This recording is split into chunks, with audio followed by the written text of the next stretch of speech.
Dr. Doshi, if I could just start with you. Since 2008, the McKinsey company has done nearly $1 billion in consulting work for the United States government. $1 billion. And its top client has been the Defense Department. In fact, it's got contracts with the Defense Department, with the U.S. Department of the Navy, with the Homeland Security Department, with Customs and Border Patrol. I think in 2021 alone, McKinsey had Defense Department or other security agency contracts worth $850 million. It's absolutely extraordinary.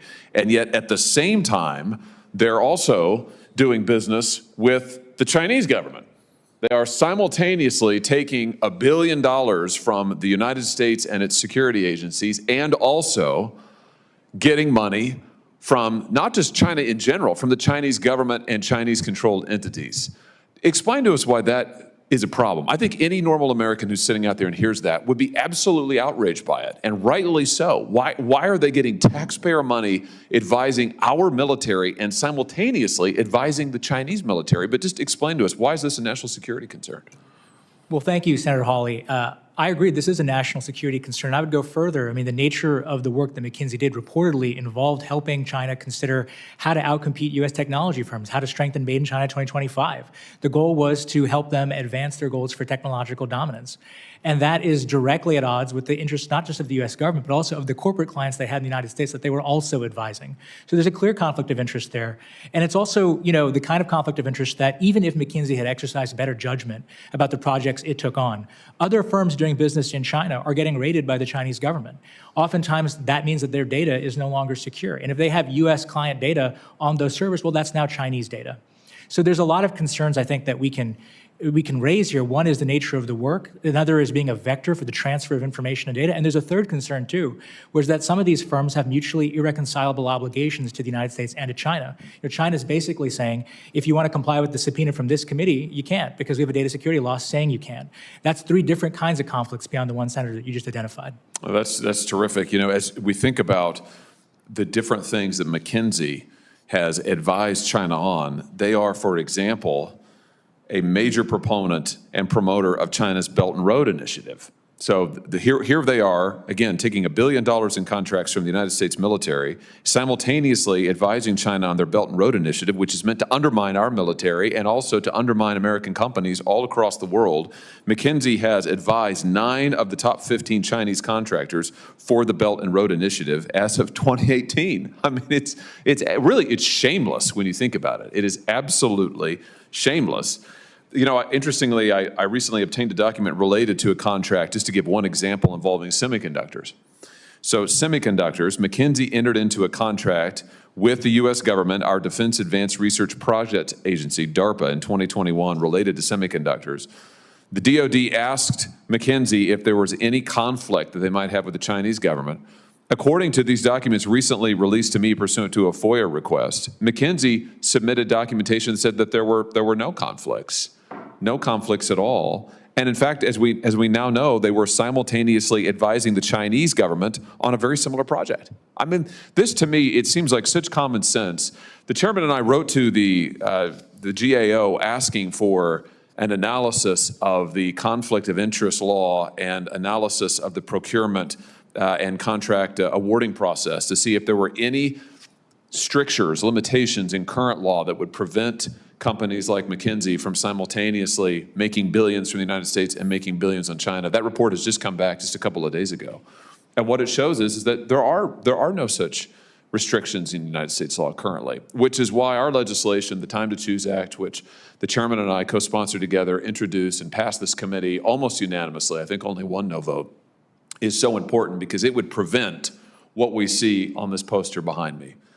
Ms. Teltman, do you want to add to this why this sort of common sense set of restrictions telling consulting firms you can't consult for the U.S. government and rake in billions from American taxpayers and consult for our chief adversary at the same time, why this is important and why it's a matter of national security? Thank you, Senator. I read that GAO report, and I join you in your concern about the lack of laws and guidance right now currently guiding contracting officials on this issue. One thing I will note is that the FAR provisions related to conflicts of interest are quite broad and could capture some of this, but most government officials won't feel comfortable taking this sort of action without greater guidance and directives explicitly giving them comfort that they can look to in taking these sorts of actions. I share similar concerns as you. I get nervous when things are too restrictive and there's too many absolutes, but you raise very good points about why contracting officials need better laws and need to be empowered to make these types of decisions. Yeah, very good. Mr. Riley, let me just ask you, because your exchange with Senator Paul I thought was illuminating. You said that there's a continuum between banning everything on the one end and then everything goes on the other end. So I take it from your testimony today, you're on the anything goes side of the spectrum. No. So you support this bill then? As I mentioned in my comments earlier, we support the goals, but we're concerned that it leads to a slippery slope, potentially. We 100% support legislation that would advance our national security and protect our national security. I will say, based on the conversation I've heard this morning, if these companies are giving China advice, either they're giving pretty bad advice or China's not taking it very well because their economy is on the downhill slide instead of going up. If they are legitimate... Well, wait a minute. They're on the march in the Pacific. McKinsey advised them on building out islands in the South China Sea. At the same time, it was getting defense contracts. So I guess, is your position that you are opposed to, you want companies to be able to get taxpayer money from the United States and simultaneously get money from the Chinese government?